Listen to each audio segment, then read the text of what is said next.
Ese Malaga no para nada right now, bro. Hombre, bro. I was just watching the highlights and I was like, wait, no manches. Like, ¿qué vamos a hacer en el Mundial? No, déjate de la América. ¿Qué vamos a hacer en el Mundial, güey? Welcome back, folks, to episode 172 of Golsided. Keep an eye out for our upcoming interview with Luz Arriaga, the local baller here from Gilroy. Played D1 at University of Nevada, Reno. That's coming up. Thank you guys for giving us all that great feedback on the first interview. Like, comment, and subscribe to the podcast wherever you're tuning in. We'll get you guys a lot more content, a lot more great interviews, a lot more of this recap stuff, too. You got to show some love here, too. We're going to be talking about big things happening in the Premier League, draws, big wins that are really making it tighter. We got Real Madrid slipping up, Barcelona getting back into the race in La Liga. We have mayhem in the final week of Liga MX. This past week, we're now taking a 2-week break for international break. Yeah. And then play-in starts. So I'll talk a little bit of shit about that. My Chivas is in, your America is in. We'll get to how we're feeling ahead of it. Stay tuned, folks, and we'll get you guys a good episode. Cheers, Cesar. Let's do it. Salud.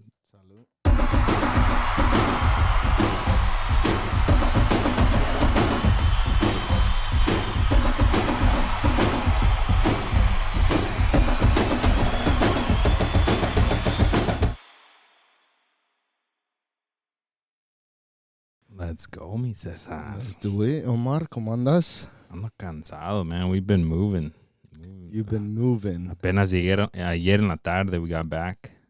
Oh, shit, Tuesday afternoon. Almost 6 days-ish of 5-ish days of traveling, which isn't that many days, but the overall trip just is the cansancio way. We went to a wedding in Nashville. The flight was delayed. You guys know what's going on with the FTC stuff and all the traffic controllers y todo el desmadre. So our flight was like an hour delayed. And then I checked the weather app and it says que va a haber lluvias allá. That we could have, if we would have left on time, we probably could have avoided a storm. And then we leave late. We get there. We're flying above Nashville because we're going from here to Nashville for a wedding. And then este way just starts hitting fucking donuts. El piloto. And then they're like, hey, they're not letting us touch down because of thunderstorms and a possible tornado. Wow. And then like I look out the window, bro, and it looks like a fucking huracán. Like it looks scary underneath us. And we weren't even close yet to Nashville. Like Nashville was still like más adelante. Like pasando todo esto todavía. And then they told us after like 30 minutes of being in the air, they're like, hey, you guys cannot land right now. The weather hasn't cleared. You guys have to land in Memphis, which is a 4-hour drive. Wow. So we fly into Memphis. We're like, okay, do we drive? We got to get there. Or is there going to be another flight? And then they told us, like, yep, we got to get everyone over there, a huevo. So in 2 hours, it's going to pass, and we'll fly in. But then we ended up waiting in Memphis, got some good grub. We fly over to Nashville. We didn't get there till like 10:30 p.m. Wow. Everything's over. Like, yeah, everyone's trying to get rest for the next day. So we missed that whole day. And then the next day, just get breakfast y vámonos chingarle al wedding. But you get there, the wedding thing was like at 1. So we had to be ready by like 1 and go on a bus, shuttle to this beautiful place. And then spend desde la 1 hasta las pinches 10 allá. And then we go to Broadway, which is like the really popular downtown Nashville area. Mm-hmm. Bro, it's so popping. Oh my God. You know how like some towns, like San Jose's been popping lately, but you know how like sometimes it's just dead? Yeah. And you're just like, ¿qué pasó aquí? What's up? I don't know, like Santa Barbara or something. It's just dead randomly. No, dude, every day it's freaking popping and they got bands. Every freaking building has a band playing live. Multiple floors of bands on every floor. That's legit. And they're all good. It's great. Nashville is like, it blew my mind when I saw it. It's crazy. Wow. Yeah. I think as I've grown older and I've heard, mainly on TikToks, just social media in general, like you hear these stories about Nashville, Karim Leon going there and being a big thing for like the Mexican American scene. I think Nashville's slowly becoming like a part of that bucket list for me to go, just like as a music enthusiast, as someone who likes music, you just got to go there. Yeah, no, it is huge, and it is getting bigger for the Mexican American community. I mean, there's a lot of artists that are getting intertwined with like kind of country twang, but in Spanglish or something, right? Yeah. Karim Leon doing tributes to freaking Tennessee Whiskey and George Strait and a bunch of other stuff. No, it's popping out there, and I see raza out there turning up. Not like crazy, but I didn't feel as out of place as I thought I did being in the South.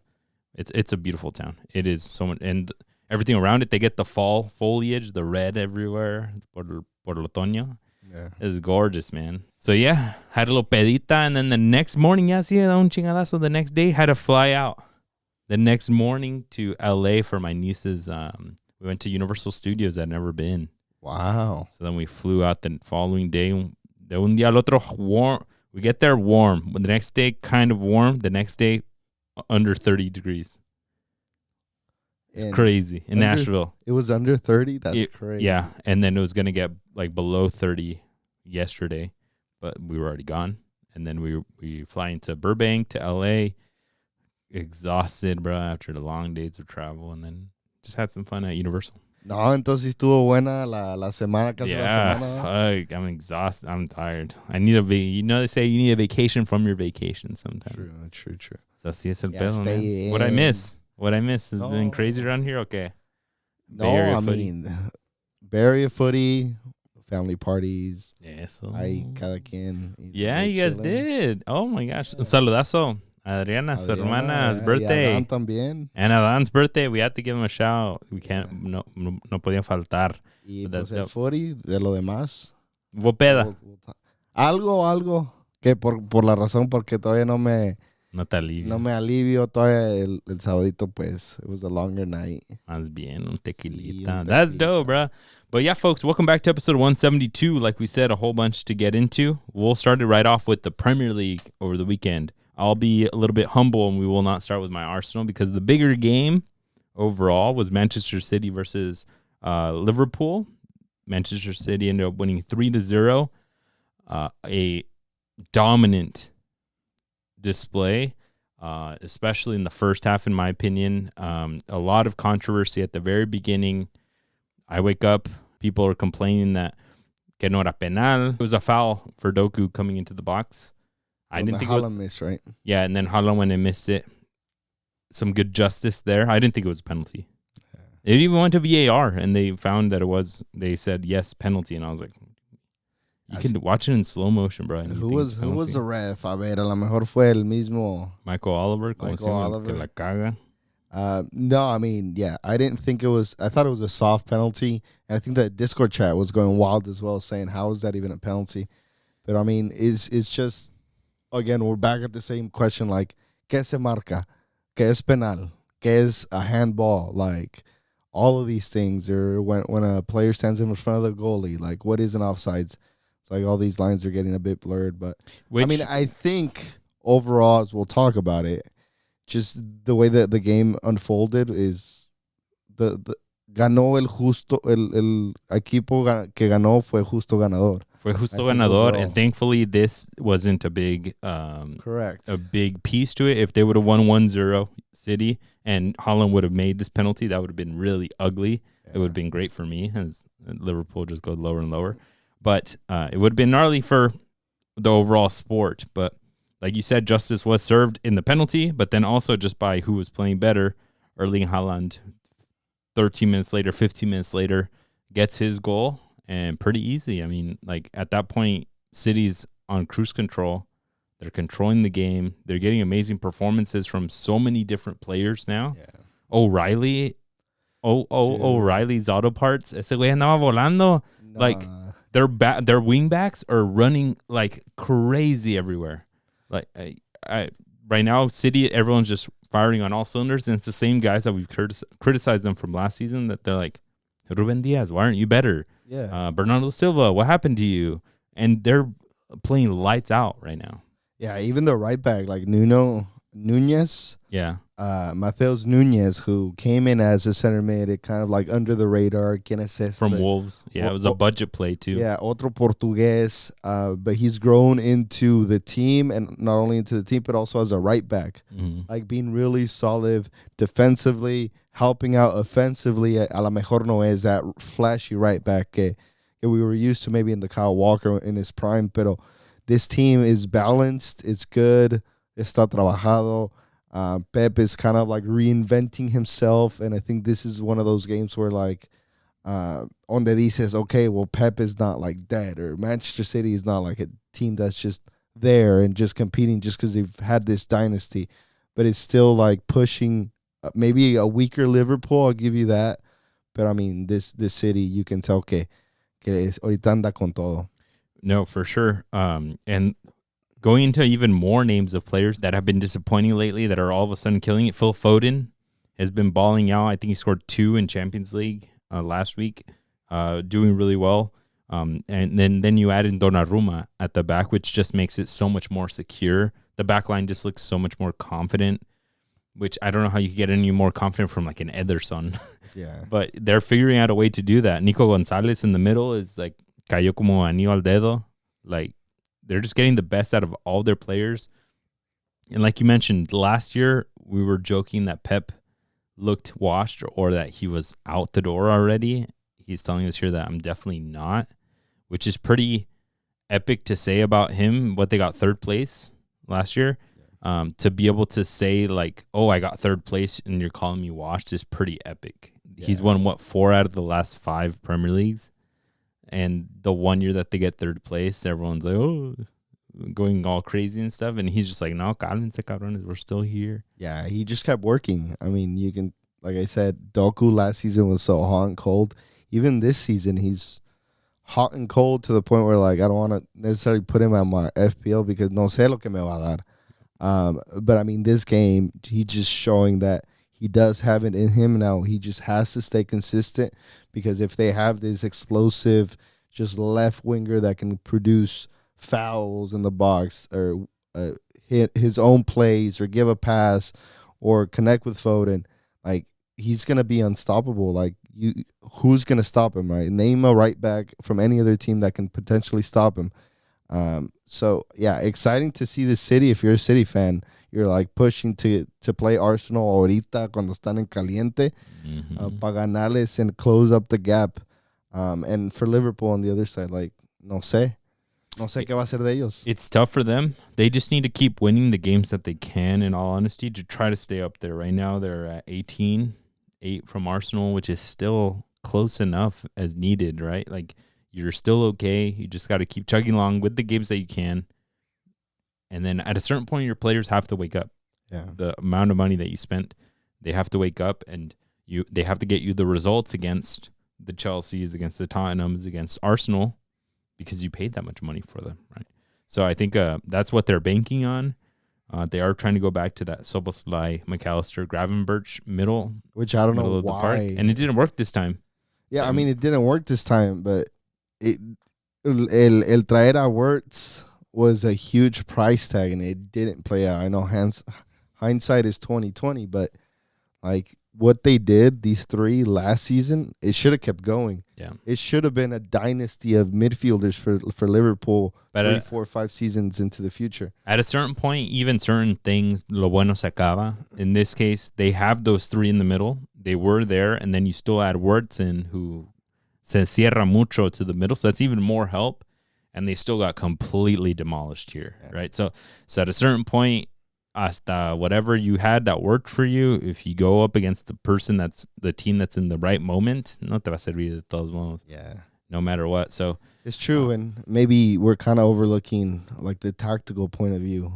Un Pep que found a way to play against maybe a slot, y a lo mejor eso fue también factor donde por la razón que City ganó, and it just made it look so easy. I mean, if I had to break down maybe what's going on with Liverpool in this match specifically, the back line was rough. We've given Connor Bradley a bunch of flowers in the past, but in a game like this, he struggles, right? I mean, law of averages. It's going to happen when you're playing against Jeremy Doku. Like, what are you going to do? Algo. Yeah. And then Robertson on the other side is also not your starter. So where's my Frimpong? Where's my Kirkes? Where's my guys I spent $100 million for? Like, they should have been there, and they should have been bringing the team to the next level. But I have to go with the guys that are my plan Bs, and their plan As are killing the shit out of my plan Bs. Yeah. And then, I mean, when your best players just aren't there, Van Dijk, in all honesty, the last couple of weeks isn't the same one because he needs help.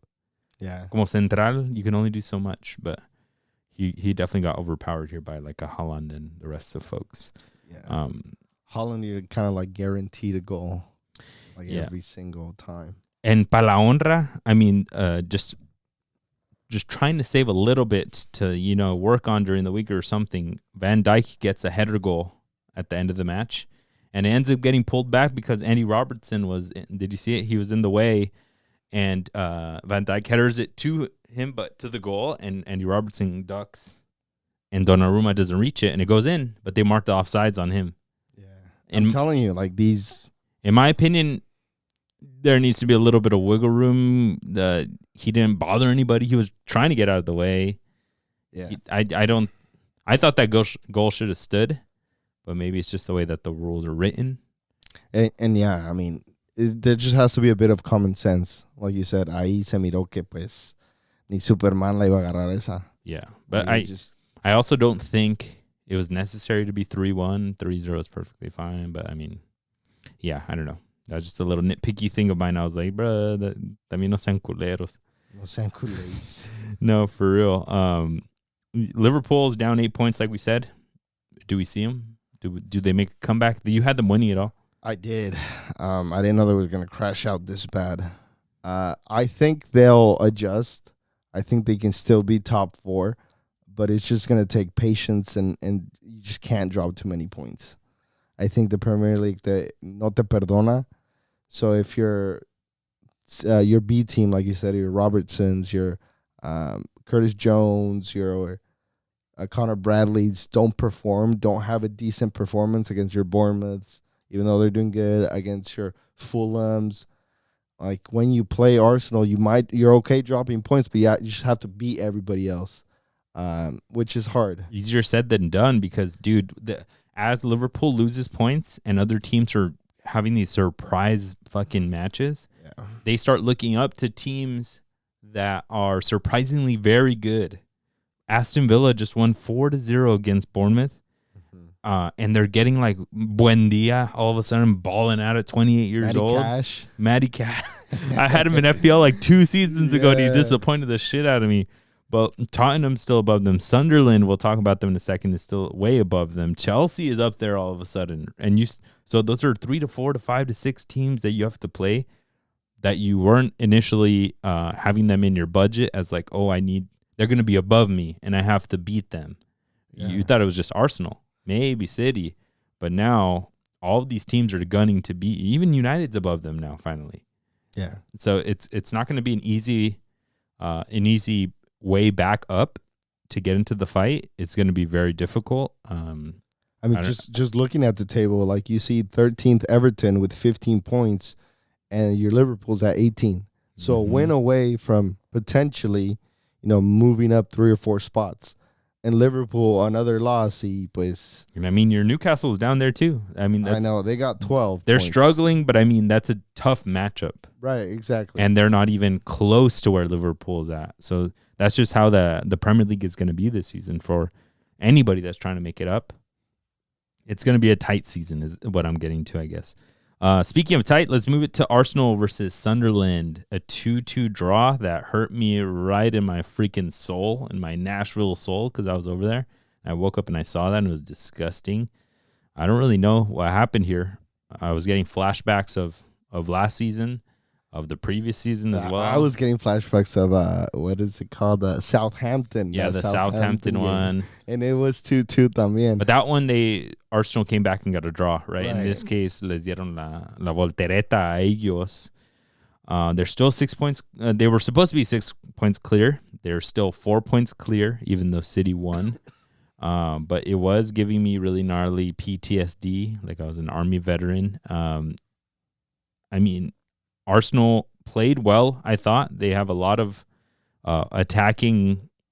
They had a really well-balanced attack, in my opinion. They got their goals how they needed to. They had to come back down 1-0. They had to go up 2-1. Great. And then just to slip up in the 94th minute. The other team is más abusado. They want it a little bit more than you do. Te duermes un poco. You're supposed to be great at having these shutouts.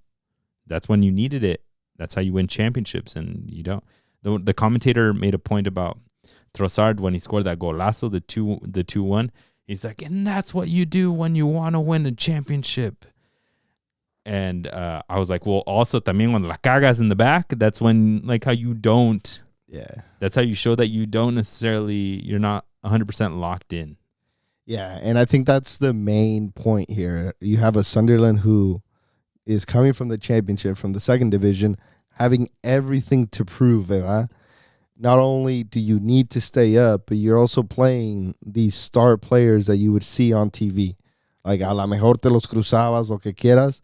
But Sunderland coming up, they want to play the Arsenals, the Liverpools, the Newcastles, the Chelseas, and prove and beat them and prove themselves. Granted, Xhaka playing against his old team. You don't think que tiene una espinita ahí diciendo, yeah, I was part of the team, but now I'm playing against him and I want to win. It's like having a leader like that and a team who's hungry, like, todo puede pasar. Well, this team is really well built. I mean, también hay que tener su respeto. Money. Even though they came up from the second division and we think they're going to have a Sheffield United type season and just go right back down, that's not in their game plan.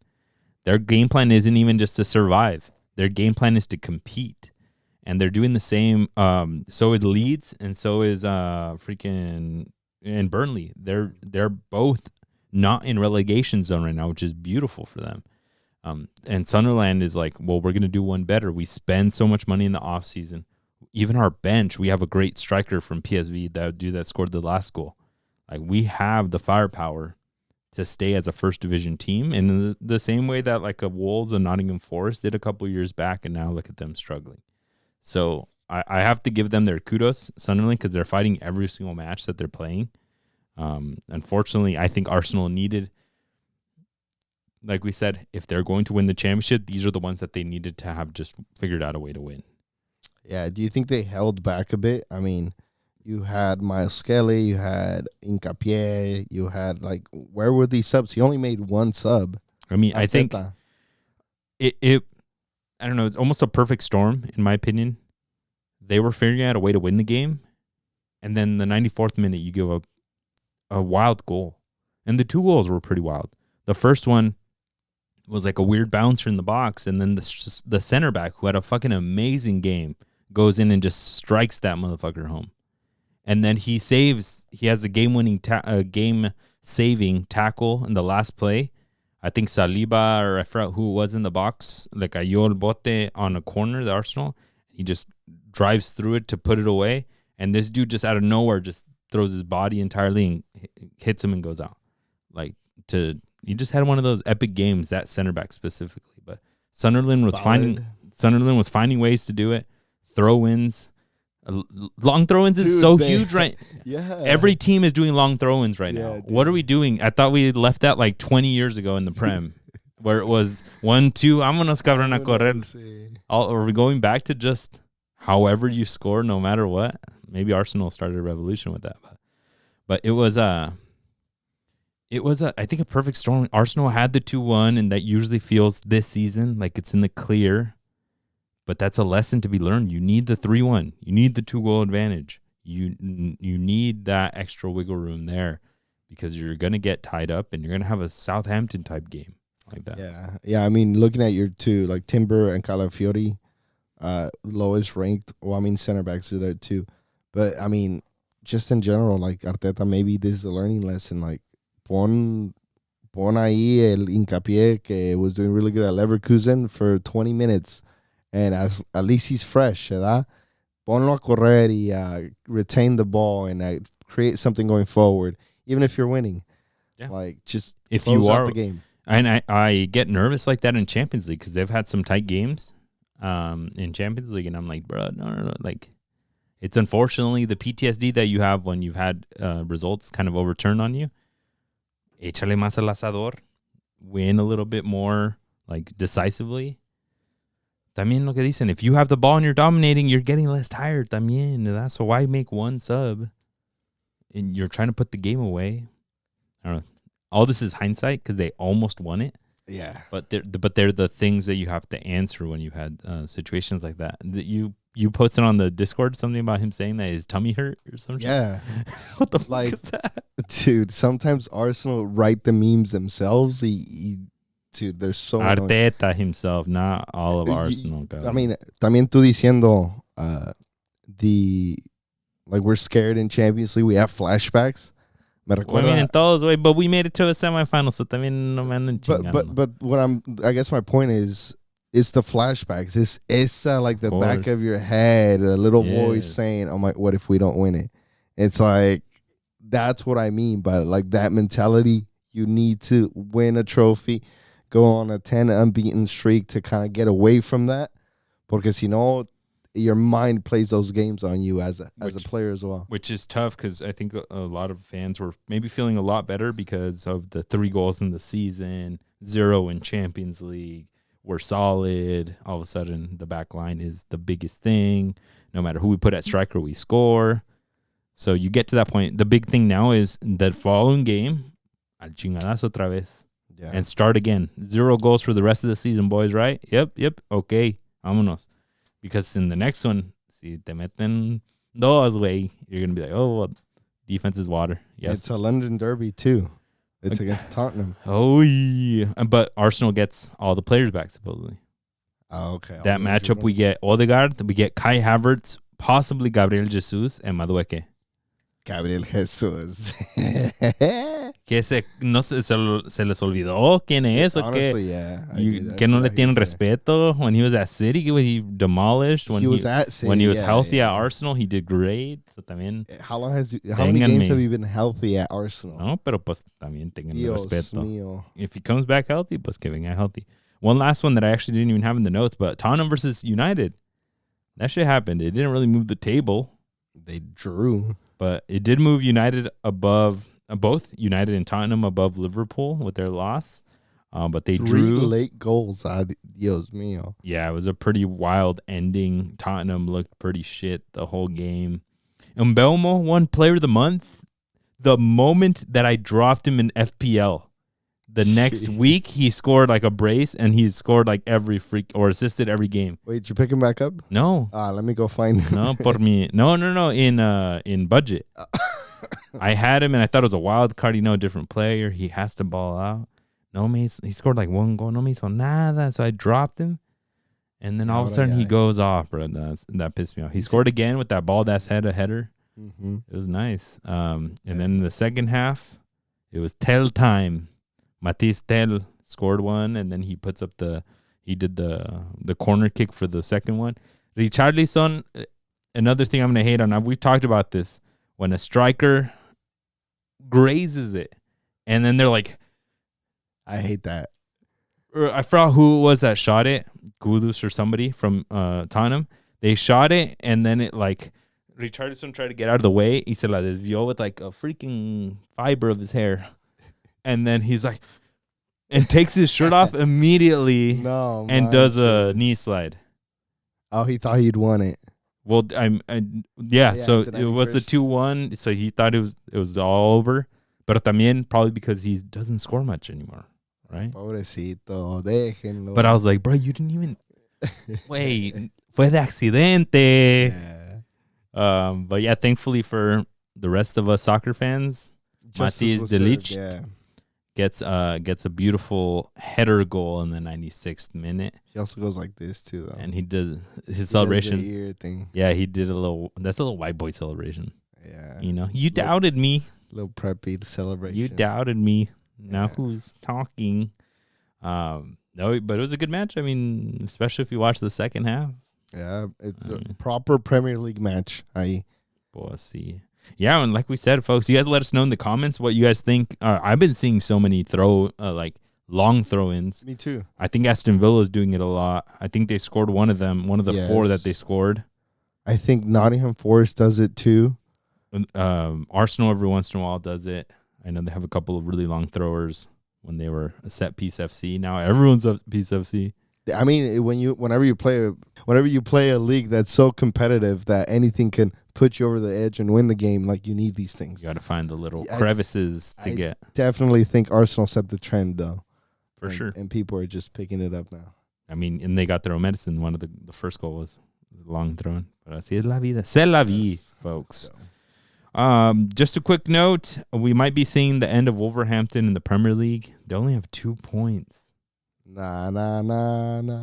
Vamos a llorar. I have a Wolverhampton jersey, you guys. Damn. It's crazy. I mean, it would be sad. Raul Jimenez left and that team died. They played last week and they hit the give the ball to Raul and he will score chant for him. He assisted in the game too. Way to go, Raul. Yeah, they haven't won since Everton in September, and that was in the Cup. Dios mío. Their last 2 wins have been Cup. Yeah, they've only drew in league twice, so like they haven't won in league. Last time they won in league was in April 26th, the day after. Oilos last season. That's the last time they won. No, they need a whole revamp. Just sell the team. I don't get why they didn't go after Nuno Espiritu Santo. Bro, they did. He's at West Ham now. Santo has been done so dirty by these Premier League teams. Well, they bring him in para la salvación, no? Because his name sounds like a prayer también, no? But like he's at West Ham now. He was at Nottingham Forest right before that. Had the big issue with the Gordote. They're giving him the Vasco treatment. You're a brilliant coach, but I need you for 6 weeks. Just get us out of relegation. Yeah, vámonos. But now he's at West Ham. We'll see if he saves them. Hopefully, he probably ended bad with the owners because I'm like, why wouldn't you bring him back to Wolves? Figure it out. Yeah. Maybe he just doesn't want to go back. Yeah, maybe. I wouldn't want to go back. Probably got done dirty. But así es la cosa, mi gente. Let's move on to La Liga. It's tightening up there. Real Madrid is 2 points ahead of Barcelona now? Something along those lines. Your Barcelona, they had a great match. Más o menos. I'll talk a little shit right now, but they beat Celta de Vigo 4-2. They look great. Lewandowski hat trick. Lewandowski. Por favor. At 37 years old. Still producing. Algo así. Lamine Yamal gets a goal. And now he has chronic groin issues. He's been nursing this groin issue, but pubis. The note that I have there is si iba a jugar contra Celta de Vigo, Spain was going to call him up. So they did. But then after the game, the Celta de Vigo, Barcelona is like, whoa. He's having radiation treatment. He needs to be out for 10 days. So now De La Fuente's pissed, and he has to drop him and find someone else. And De La Fuente's like, he's a crucial part of Spain. If he's good to play with you, he should be good to play with me. Tensión ahí un poco la cosa. Como que no vieran otros Spanish right wingers, ¿no? Sí, exacto. Llévense a Dama Traoré. Lamine Yamal es Lamine Yamal también. Bro, but I mean, ¿contra quién vas? Con todo respeto. Gibraltar. Georgia. Oh, sí, which is going to be a tough one. But I mean, Spain is already on track to be first. I think Turkey they have a tough group. I think they have a tough head-to-head against Turkey. It's in your game to watch, cabrón. But Lamine was just fine scoring over the weekend. Now he gets radiation frequency, no sé qué. Algo así. Ten cuidado con esa área, favor. Con radiation, Que we want more generations of Yamals. A huevo. So, algo así. En Barcelona, Cúbrete así o algo, ¿no? No more Nicky Nicole. Te pongan un cover, anti-radiation cover para que te proteges. Okay, mi don. But Barcelona scored the goals, but the 2 goals is the bone I have to pick. High line, back line, just terrible. The first goal was the easiest freaking write-up a coach can have for a high line. The left back takes it, gives it to the center mid, con una comba, un chanfle, just think. It takes 4 guys, and he walks in. He was going so slow too. The left back, he didn't have legs anymore, but he makes it all the way in and gets a good shot in. Yeah. I've seen it. I mean, in Champions League, Barcelona keeps playing this high line, and I think teams are just, when they prep during the week to play them at the end of the week, they just practice not being offside. Have a center mid run in, have your winger run in, have your left back run in. And it's almost being ineffective. And Hansi Flick has said before, no, I'm going to die on this hill, and I don't see Barcelona changing, to be honest. It's wild, and you could see it in action. I mean, they're a professional team, so they do things so well and it looks so coordinated. But like, you could see it in action when the striker got the ball. that you could just see everybody like Yeah.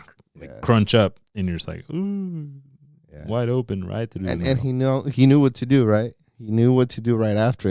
I'm telling you, you just got to practice it, time it correctly. Yeah, like you said, they're pros, so they know how to do it. Yeah, but Barcelona keep getting caught, and it's annoying. Because they break your back line, and it's a race. Yeah. Right? It's inevitable at that point. You went up, and yes, it maybe saved you because they might be offsides.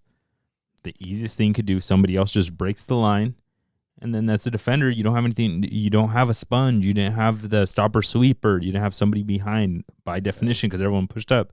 So then it's a race. So you just have to be faster, which Guarci is very fast. Some of the players are very fast. But in the second goal, they go out wide. And I'm like, okay, who's the center back? Frankie de Jong is the deepest defender following, trying to go back with his left back. Pobrecito. And then the whole back line catches up. Pero ¿dónde está mi media? Where's the defenders? And then they just leave it for Borja Iglesias right at the top of the 18. Y golazo. The long-timer Borja Iglesias. He should be at Monterrey. I said that in an episode a while back. Big shout. Borja Iglesias would cook in Liga MX. He reminds me of, I think it's one of the Scorpion movies. Hunchback of Notre Dame. No, manches. Algo así, ¿no? Cuauhtémoc, Spanish Cuauhtémoc. Algo así. Esa sí te la paso, pero. He's a baller. He's underrated. Uno de los regios should take Borja Iglesias. He would cook in Liga MX. Yeah, long-timer La Liga legend. And then Frankie de Jong got a red card. How? And then doble amarilla. I think he smacked somebody or something. I didn't see it, to be honest. No. Real Madrid 0-0 with Rayo Vallecano. I don't even got a note there. That shit was boring. It was boring. Real Madrid just being boring. Vini not doing much. Mbappe not doing much. Just hanging in there. Everybody else is happy that they tied, except Real Madrid. So we'll take it. That's how it is. Así es la cosa. They always have trouble with Vallecano, no? Yeah. That stadium across the street, por eso. That stadium is intense.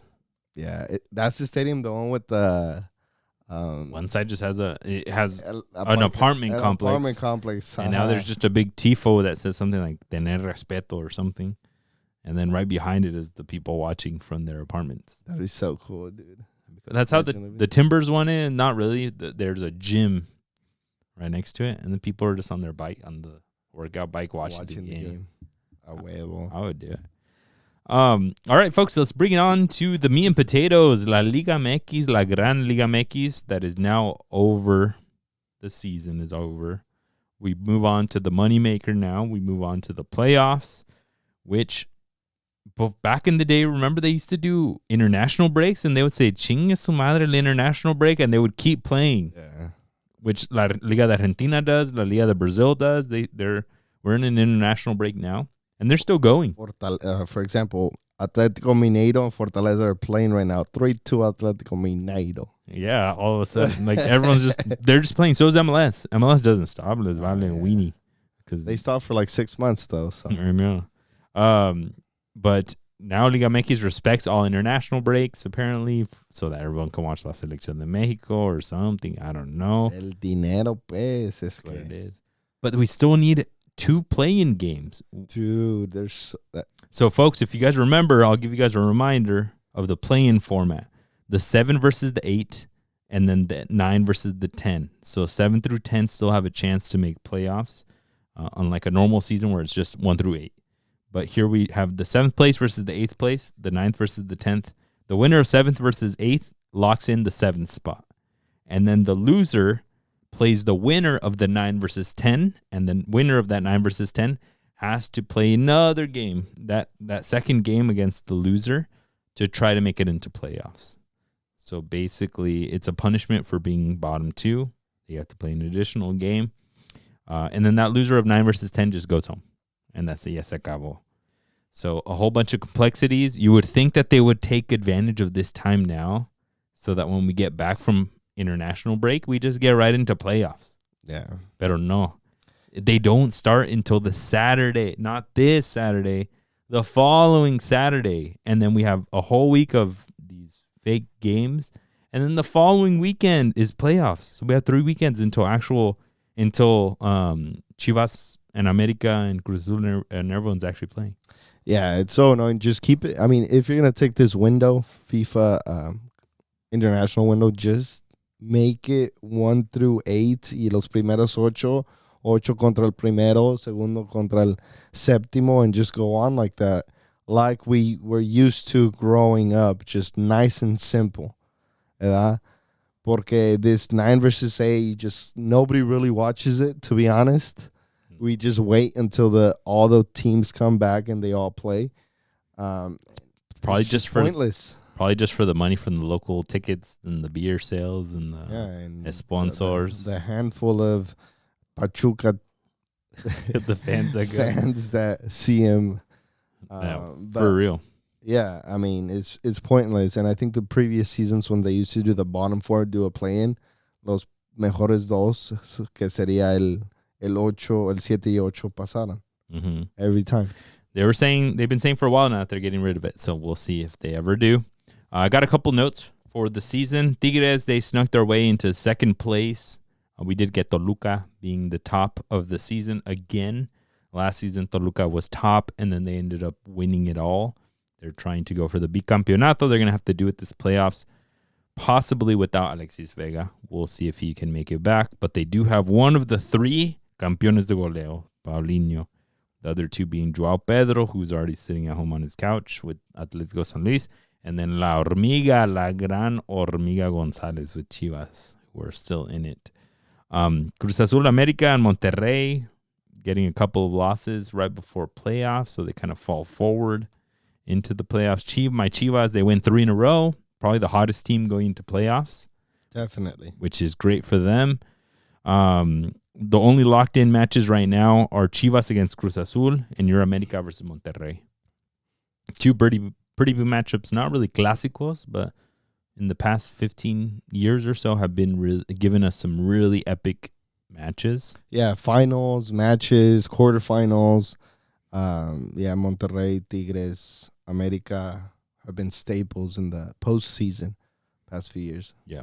Just a couple of notes on the rest of the teams. They're in the playoffs, but they had to have some drama. Pachuca, they fired Jimmy Lozano, even though they're in the playoffs. It's so weird to me. The way he was hired was interesting. He got called up last minute saying, "Do you want the job?" He took it. During his tenure, he had hot and cold moments. And un entrenador que dijimos que, él es por los kids, por los morros. With the U20, Mexico did really well, then did the senior national team, and we were expecting Jimmy to be this next coach, a coach that believed in the Mexican kid. Funnily enough, he didn't debut any Mexicans out of Pachuca. Pachuca being the most successful cantera, the most successful breeding ground for Mexican talent. It was really interesting noting that he didn't, debut anybody from there. That everyone that he played were youngsters, some of them really young, but they had debuted under Almada, and he couldn't develop any other new players or even get those same players to a different level. Yeah. None that stood out. They were all already there. Alexis Dominguez was already there under Almada. Montiel was already there. So he just kind of took the team and it kind of just didn't go anywhere. Just didn't do anything with them. If anything, he made them worse. Yeah. The funny thing now is that he took the job from Guillermo Almada. Now coming in is I forgot what the guy's name is, but Guillermo Almada's brother is the assistant coach. Wow. To him now. So a little love in the family there. Yeah, Pachuca definitely was like, nah, we're good. Bring the other guy. They were for sure like, we've messed up. Yeah. Getting rid of Almada, and they probably can't get him back anymore. The other note that I have, James Rodriguez played his final minutes with León. A banger of an assist, by the way. Yeah, but you guys probably all forgot he was even in Liga MX because they suck. But he is apparently looking for a new Liga MX team. He would like to stay in Liga MX because I think he's liking the quick format. This format of like one short season, 17 games, playoffs, vámonos, chingadazos. Another short season, playoffs, chingadazos. Yeah. Intensity. Yeah. Every game, your coach could get fired, so you're supposed to be playing at a high level. Yeah, and I mean, as much as we hate on Liga MX is technical, fast-paced, back and forth. Anything can change, anything can happen. And if you're James Rodriguez, you're looking to stay fit in form ahead of 2026 World Cup, definitely want to stay in Liga MX and play, ¿qué sería? One more season at least. Yeah. Where do you want him? Yeah, America? America will be all right. I don't know if he'll get tons of minutes in America.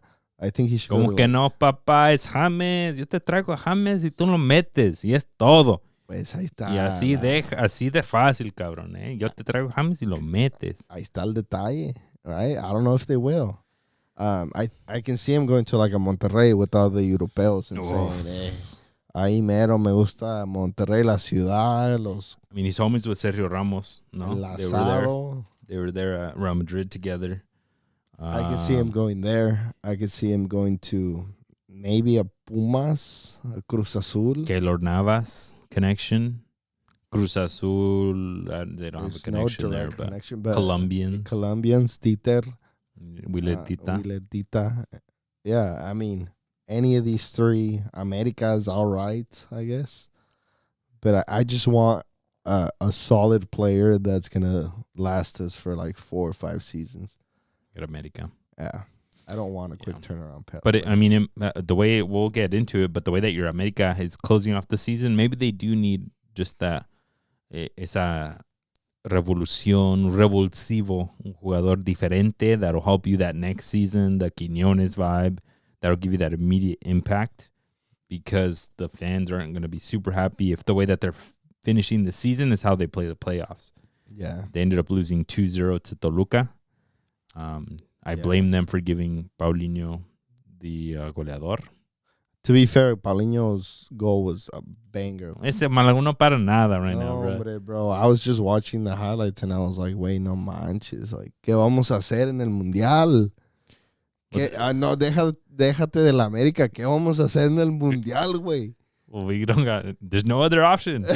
I mean, put him in a silo y que se ponga a entrenar 10 horas el pinche día, güey. Sí, güey, y persínate porque creo que va a necesitar más. In that second goal, you see it's, I forgot if it's a cross, a corner, or just a free kick cross, donde sale y se, ay, güey, que me pegue, cierra los ojos, levanta las manos, tries to get himself big, but it's just useless. Yeah. It's just terrible goalkeeping, and there's nobody else other than him that's going to be the starter for Mexico, and I hate it. I hate it here. Yeah. I mean, the funny thing is, Paulinho had the chance to go top goal scorer in the second goal, but they hit the shit out of him penal. And that's what it was. That's the one, yeah. And then that Brazilian sensation, Helinho, ended up taking it, and Paulinho, after the game, said that the championship is more important for him. He could have taken it. He felt better, but he was a little bit woozy or something. He had a big old fucking chupetón afterward. And then he said that para él is fine if he took it and he didn't win it by himself, because he's like, more importantly, I want to win the bicampeonato. And he's already speaking, I mean, he's Portuguese, so it's easy, but he's speaking great Spanish, and he's giving that Guiñac vibe where he's bought in La Liga way. He's like, nah, bro, like, I'm here to cook. I'm working.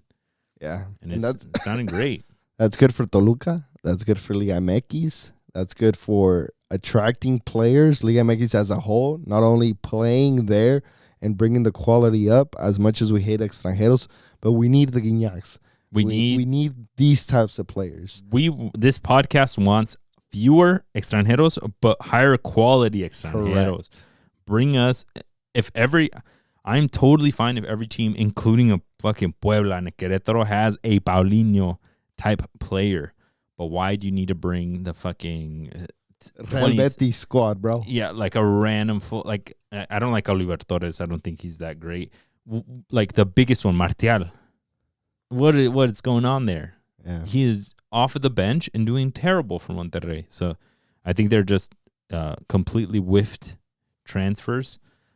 I would wish the best for Monterrey to let go of him and get somebody better. But yeah, if Paulinho was probably the biggest transfer in the past 10 years since Guiñac. Yeah. It's probably being Paulinho. They sold out Araujo, and that's how they got Paulinho. Yeah. Is that correct? If I'm They sold Araujo to Sporting, Sporting, and then they bought Paulinho from Sporting. Conocen a un, And a un they got a pinche home. forward. They got a homie there or something. But yeah, I mean, this Toluca just looks good. They look good against America, and even without Alexis Vegas, I can't imagine that with Alexis Vegas. Scary. It's really scary, bro. My Chivas, they are coming into the playoffs great. They beat Monterrey 4-2. Playing amazing, looking like freaking Barcelona out there. They got some good touches, some good plays, good combinations. Piojo Alvarado came back from injury and is doing really well. Finally. Looking really connected with this team. Well, when he got injured, the team wasn't looking this great. And then they started looking great, and we're like, oh, damn, it's El Piojo. He's the problem. Yeah. But como que now he's bought in with it. The team is working with the system. So he falls right into it y cae perfectamente. Como un anillo al dedo. Exactly. No, El Piojo is playing great. This is only going to help him with La Selección because he'll know how to play a really good system and get more involved. And La Hormiga got his goal. I wish he would have gotten a second one. He would have won goleador by himself. But pretty crazy for there to be a 22-year-old Chivas product that can fight with Joao Pedro and a freaking Sporting legend in Paulinho. Yeah. Completely agree. Couldn't be happier for La Selección Mexicana and for him. Unfortunately, he's at Chivas. But you guys aren't pumping them out, is all I'm saying. But you're right. Your America's best product has been that Esteban Lozano kid who is on loan at Puebla, who ruined the freaking world, the Olympics and the U20 World Cup, the previous one, by just shitting the bed against Guatemala. Yeah, we won't talk about it. Yeah, no. No ando ardido. Andamos un poco mal en las fuerzas básicas en el América. Muy. But yeah, even your Chicharito scoring. I think that was along with La Hormiga, I think that was also a big point for you guys. Big point as well, just beating Monterrey 4-2. And I put it in the Discord saying, if you guys had played America, coming off of beating Monterrey convincingly, if you would have played America in the Liguilla, beat America, I would put you guys at definite contenders for winning the whole thing. Yeah, I don't think a lot of people are putting them there yet because obviously, I mean, you look at Toluca and you're just like, who else can really be a contender with how they're playing? But then to get to Toluca, you have to go through Cruz Azul, who was just first place, and they probably should have been if they wouldn't have gotten their goalie broken, their keeper broken, and then gotten a red card in the match. They probably would have stayed at first place. So you're playing against first place, but they're third. You're just like, okay. But because of the red card and the injury, you have a better shot. Your team's doing good. I feel pretty confident with Chivas. If they move on from there, it only gets tougher. They might have to go up against a Tigres immediately because they would, or Toluca if they're the lowest ranked, and it doesn't get any easier than that. So it's hard to make them candidates. They're not going to be at home. They don't have home field advantage for any of this. Draws, if they draw against Cruz Azul, if you guys remember, Liga MX, if you draw, the higher team passes. Yeah. So si quedan 0-0 twice, Cruz Azul moves on. Yeah, but I think that favors Chivas in a way because they have to go out there and be el equipo que propone, el equipo que va por el marcador. And that helps your team system. Like Chivas wants to be a team who has the ball and attacks. In La Hormiga, you have the hottest center forward striker in the league, along with Paulinho. So just feed him the balls. And now I'm not saying hope for the best, but you have everything at your disposal to beat this team. I think Cruz Azul is a really good team. So for me, it's going to be a 50-50 to see who makes the less mistakes and who capitalizes when they do have the opportunity. Yeah. I think because you mentioned we can't put them as contenders yet. I agree with that. But what you just said about hoping for something, I think the big thing that we've gone out of this season is that Chivas has gone from hoping that things work out to being like, no, this team is in that game against Cruz Azul, and they're going to have their chances. We have the confidence that this Chivas is going to be there. They're going to have their chances. They're either going to go in or they're not, and they're either going to pass or they're not. But it's not like the Chivas that we had last season where we're just like, oh God, like let's pray for the 0-0. Let's pray for will they get a goal? Yeah. It's not really a question if they'll get a goal anymore. Efra will put one away. Richie Ledesma will have a long banger. Freaking El Piojo will have a great one. Luis Romo might even surprise us. La Hormiga will always be there, and maybe he'll put one away. Like, the odds are pretty good for a really great match in this, which is great, and it's something that we haven't felt from Chivas in a good minute. That it's like it's almost like agárrense Cruz Azul, because rightfully so. They won 3 matches in a row. They're the hottest team right now. Yeah, I just a big piece of this game that maybe I realize is El Oso Gonzalez is a very important piece for you guys to create that balance. Mm-hmm. So if you take him out too early, if you maybe don't, I'm not saying not value, but like if he doesn't have a good game, I feel like Chivas won't be at that 100% or won't be as dangerous or as strong defensively as they can be. So he has to have a good game, and Cruz Azul has to have a semi-bad game, or maybe now con not having their goalie and a red card, maybe they do have a slighter, 50-50 odds. Because right now, si estuvieran los 11 contra 11 starters, yo te pongo a un 60-40 Cruz Azul. Yeah. I mean, yeah. I mean, just historically, because Cruz Azul is really strong, but in the season, you would put him 50-50? Or you put a Chivas' favorito right now? I would say, Chivas, with the streak that they're coming in at, Cruz Azul losing 2 players, I don't see any other way of putting it than it has to be a toss-up. The Cruz Azul, I think Chivas has earned that right over the past couple of weeks. They only lost 2-1 in the season when Cruz Azul was at their highest, at their best moment, and Chivas wasn't even what they are now. So I think just kind of paying respects with how things are going. We've talked about on the pod in the past. The worst team to play up against isn't first place. The worst team to play against is the team that's coming in the hottest. And in the past, it was America when they were in the freaking play-in, and they just smacked everybody all the way to the second one, I think. I forgot which one it was. It's the same thing here. It's just maybe a bit more funny because it's Chivas, and you're like, la van a cagar como las Chivas, right? But I think if we're paying respect where respect is due, I'm sitting here Cruz Azul, you just lost 2 really good players. You lost against Pumas. Chivas beat Pumas 2-1. So you just start drawing parallels a little bit, and the team that's hotter, I read the hot hand. I'm feeling pretty good about Chivas. 50-50 is questionable, but I'm not saying 70-30 Cruz Azul. Hell nah, bro. This Chivas is here. And, there's always a chance for a stinker, obviously. Anybody could put up a stinker. Cruz Azul could put up a stinker and ruin it for Larcamón. But I feel really confident. Yeah, maybe it's the America bias in me, but I don't quite see it as a 50-50. I see Cruz Azul as being the slight team with the slight advantage. Let's get into your America. They play against Monterrey. They just come off of losing against Toluca. Monterrey lost against my Chivas, obviously, so that's a pretty big blow to them as well. I think it's going to be a matchup of superstars. Obviously, all of Monterrey's stars there. America is going to be trying to put their best out there after resting, hopefully, for 2 weeks. What are you feeling with your America? I think overall, just the season was very underwhelming. I think this was one of our worst season in the recent years ever since we went in a tricampeonato. I think the previous season to the tricampeonato, we were at the same level. And this is a bad season for us, but I want to keep it real with you guys. A bad season for us is still 4th place.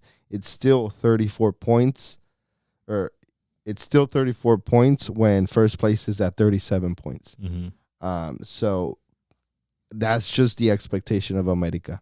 You're feeling really hot and high, and Chivas is doing great, and rightfully so. They've beaten expectations, but America has definitely been underwhelming this season. That Toluca game was just the past 2 games. Ganamos uno, perdimos uno. That's been America. Uno se gana, uno se pierde, uno muy apenas se ganó, uno se empató. And it's going against this Monterrey. It's like a 50-50. I don't know which America I'm going to get. I don't know which America we're going to see out there. If it's an America que va a proponer, que tiene el balón, that is dangerous, o una América que con un centro ya vas perdiendo. Por lo que sea, por tu portero o porque Kevin Álvarez all of a sudden gave a bad pass. Y it's just difficult seeing this América making a deep run into this liguilla. However, they should put up a good fight. Yeah. And if it's any America, any resemblance to the Tricampeonato America, they should get over this Monterrey, but just by a slim margins. My question more than anything is like, who's going to do it for America, right? Because they have in the past have won championships en la espalda de los jugadores cabrones. Like an amazing Henry Martí season. Yes. Julián Quiñones season. Fidalgo just going otherworldly in the middle, right? Ramon Juarez giving the game winner or something. Those type of things. I'm looking at this squad and I'm like, okay, who's going to do it? I get it. Saint Maximin is Saint Maximin. But he did it once in one game against León. Y pues, ¿qué más me dio? And then you look at the striker and I'm like, who's going to be the striker? Rodrigo Aguirre has been consistently inconsistent. Yeah. Okay, entonces, ¿quién lo va a hacer? ¿Quién lo va a hacer? Yeah. And to be fair to America, Hugo Gonzalez played an amazing game against them with Toluca against America. They should have gone at least a goal in that game with a really good save, the Maximin y the Aguirre. So again, maybe it'll be different, but America maybe has 1 or 2 plays y eso estuvo, right? And it's not the America que tiene jugadas y las mete y tiene 3 y 4 y las mete todas. So it's just hard to tell, like I said, which America we're going to get. Yeah, that's right. I think it's difficult. It's really going to depend on who the leaders are this playoff. Who has a good day. If the leaders are ready for this, I think Brian Rodriguez needs to have an epic playoff run. He came out the 46th minute against Toluca. Yeah, so him, I mean, you might need unlikely heroes like Alexis Gutierrez, but then you're just like, okay, did America bring him to be the hero? No, not necessarily, right? I think if El Chiquito Sanchez goes off, I mean, he did. Alex Sendejas needs to get us something. Yeah, Sendejas is going to be coming back fully from injury now, right? So he has to be in there from the get-go. Sendejas, I think, would be perfect. That would be the perfect player to be coming back at a really great moment for an amazing playoff run. Because they need those difference makers, America. As if not by quality, I think Monterrey just has quality. Yeah. And if the Canales who scored against Chivas, if he shows up, and that crew of Europeos shows up, and you get that little extra something from a Sergio Ramos, how do you stop that as a team of stars, but that are not doing the same that same level as you're expecting them to give? So I mean, for America has seleccionados too. So hopefully that time, for your guys' sake, helps them get to a better level. Because they were looking pretty lackluster against Toluca. Yeah, it's quite frustrating. If you're Dominic Torrent, you're like, oh, I got a lot of footage to look at and mimic what Toluca did. Yeah, do that. Y tener un poquito más de confianza when you're going up against an America who's not the America they were known for.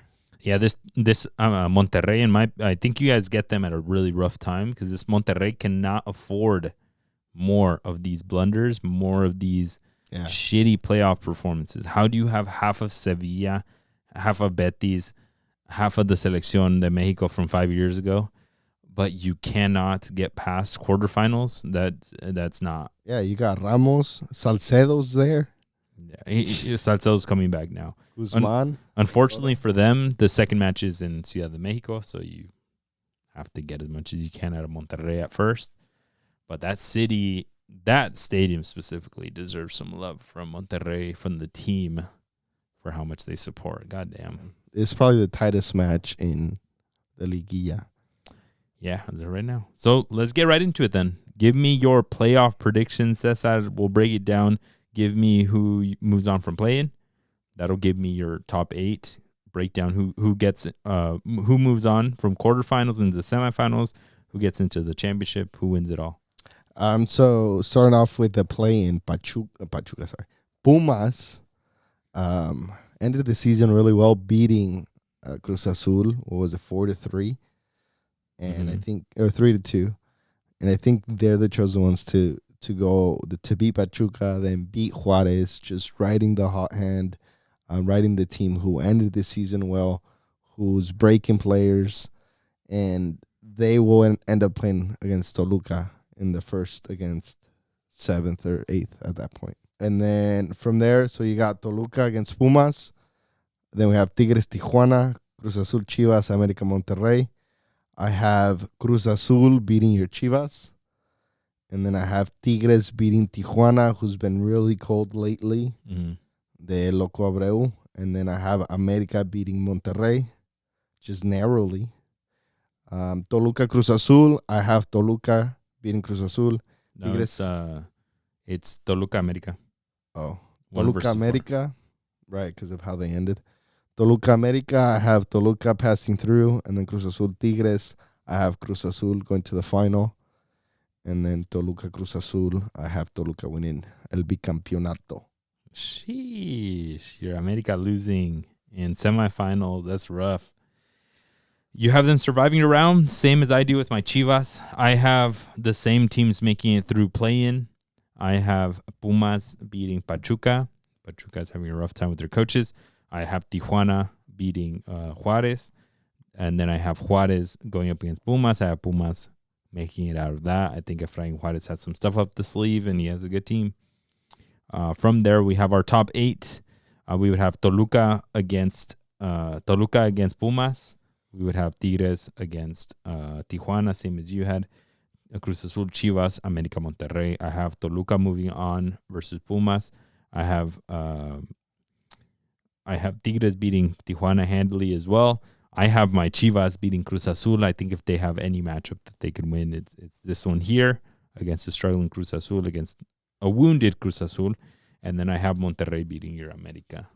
I think Monterrey's superstars need to give it all and finally have a big win, which beating América in the cuartos is a pretty big win.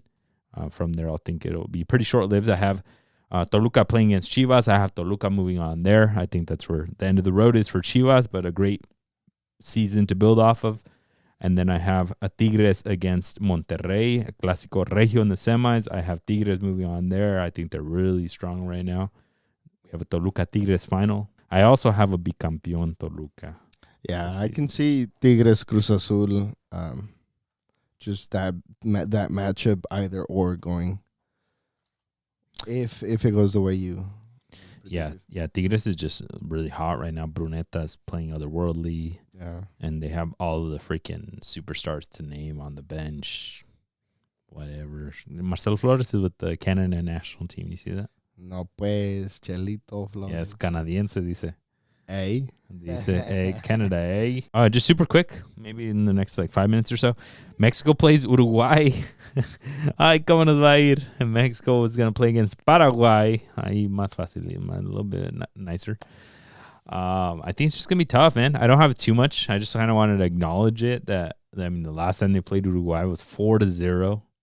Lovely, huh? I don't remember the last time they played Paraguay, but it's a more favorable matchup for Mexico. I think it's more on par, but it could still be very, very difficult for Mexico. So, ahí nos persinamos todos versus Uruguay. We'll see what kind of, a ver si nos tiene penitencia el señor Marcelo Bielsa. Yeah, I mean, it's a great matchup. I prefer Uruguay over Paraguay.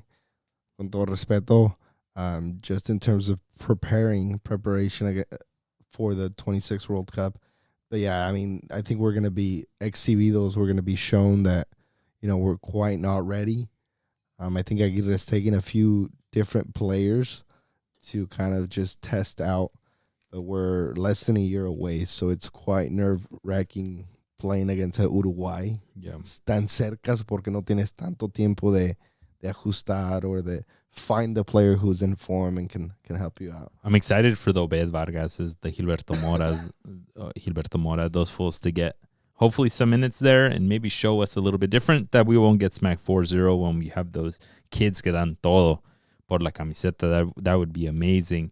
The first game against Uruguay is going to be at Estadio Corona. Torreón. In Torreón, Coahuila. Doing that little mini Mexico tour. They just played in El Acron.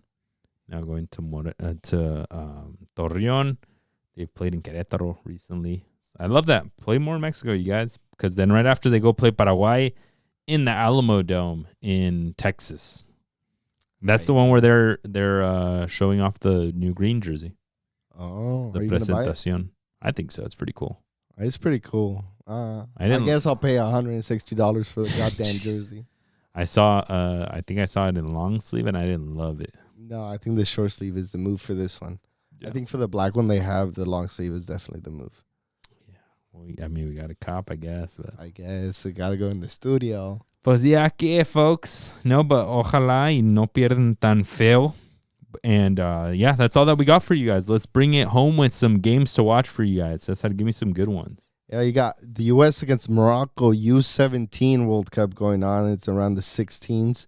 We got the rematch to the U20 kids. Can the U.S. move on? Mateo Sekiri's local Los Gatos native playing for Carson FC, unfortunately. But hermano de Nico Sekiri's, the Earthquakes player, is playing right back for the U.S. and doing pretty well, starting as well.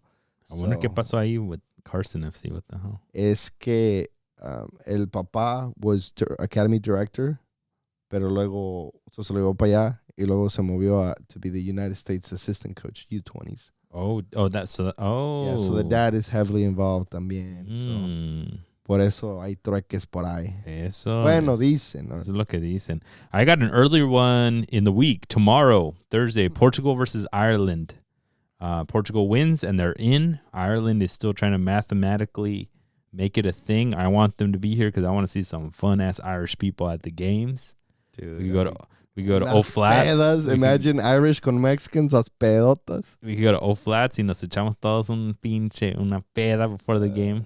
Guinness. It'd be a good time. Keeping it in Europe, I got Poland against Netherlands. It's going to be a good game.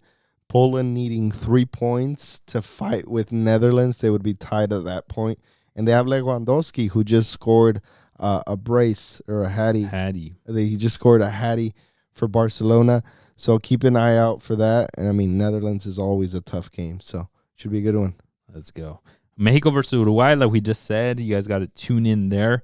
Mexico is going to be shaking after that 4-0 from last time. But it can only go up from here, folks. Hay que perder unos 2-1. No, El Vasco Aguirre has a tall task. He has to do his homework and figure out a way to not concede, which he's famous for. Just don't concede. Figure out everything else later. So I think that's going to be a big task for Mexico. In the CONCACAF qualifiers, I have Guatemala against Panama. Guatemala needing these 3 points to tie Panama for that second spot. Guatemala and Alfredo Tena have to put in a good performance because we also want to see los compas Chapines out here in the World Cup come 2026. Let's go. My last one, I got Washington Spirit versus Portland Thorns in the NWSL que no para. This is the semifinal match in NWSL. Kansas City Current, who they got eliminated by Gotham FC. So a huge surprise. So now it's anyone's game. It's fair game. I'm a big Portland Thorns fan as well as Bay FC. Para que no digan. But they go up against each other, and I'm hoping we get a Portland Thorns W here. Let's go. Pa ir a verlas. Vámonos. All right, folks. Well, we appreciate y'all for tuning in. Like we say, don't forget to like, comment, subscribe wherever you're tuning in. Almost at 500 subs. Let's get it. A cool interview episode coming soon, and we got more people coming into the stew so we can get some good interviews. And we'll talk soon. Peace.